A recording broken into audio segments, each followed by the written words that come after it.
Hello students, I hope you all are fine.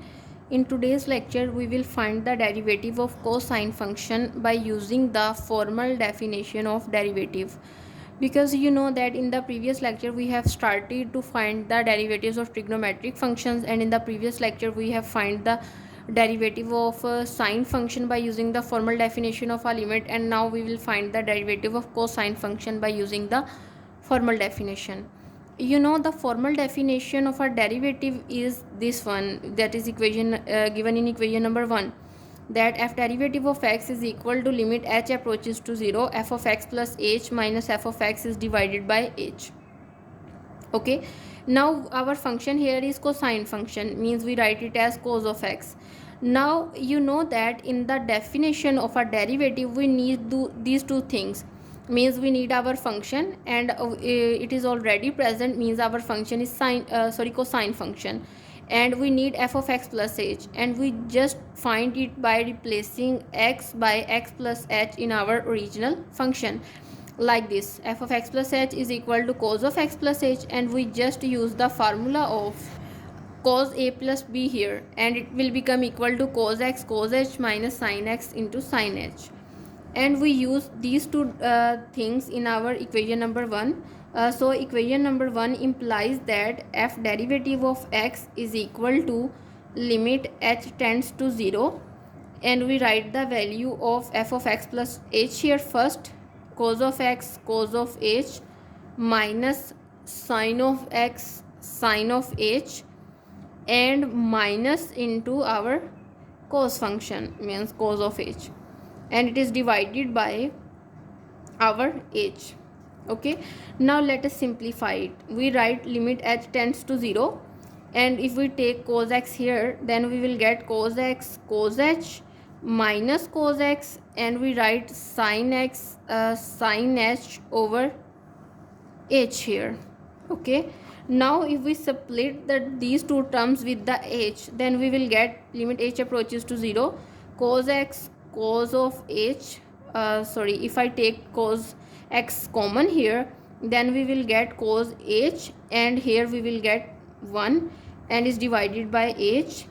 And in the similar way, sin x sin h is divided by h, because again if we take the LCM of this one, then we recover then we can recover our previous step, so we can split it as this one. So if I apply the limit on both of these terms, then I will get limit h tends to 0, cos x into cos of h minus 1 is divided by h. Okay, and minus limit h tends to 0, sin x into sin h is divided by h, means we get this thing. Now again we have this one. You know that our limit is about h approaches to 0. That means our cos x is here is a constant term, so we write it outside the limit cos x, and limit h approaches to 0, cos h minus 1 is divided by h. And in the similar way, here our sin x is a constant term, so we write it outside, means we write it as this one, sin of x, and limit h approaches to 0, sin of h is divided by h. If I can show you, in the previous lecture I have written down the two results here. The two results are limit theta approaches to 0, sin theta by theta is equal to 1, and in the similar way we can derive another result from it, that limit theta approaches to 0, cos theta minus 1 over theta is equal to 0. These are the two results that we use here, and we get our desired result. You can also prove these two.